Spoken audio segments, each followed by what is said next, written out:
এই যে লেখাটা দেখছেন, এটা একটি অত্যন্ত মর্মান্তিক দুর্ঘটনা। আমার হাজব্যান্ডকে অ্যাপেলো হসপিটালে ভর্তি করেছিলাম বুকে চেস্ট পেন নিয়ে, ডক্টর শুভ্র ব্যানার্জির আন্ডারে। উনি ওখানকার সবথেকে বড় কার্ডিওলজিস্ট। তো উনি অপারেশন করলেন, অ্যাঞ্জিওপ্লাস্টি।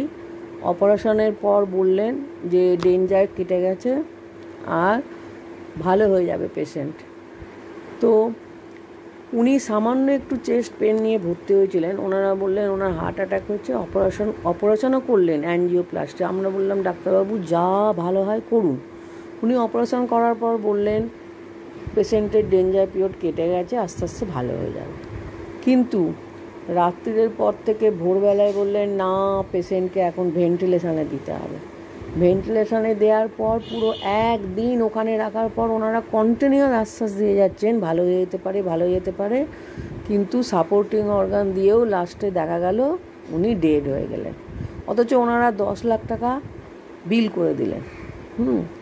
আমি চাই এই ব্যাপারটা নিয়ে সবাই একটু প্রোটেস্ট করুক।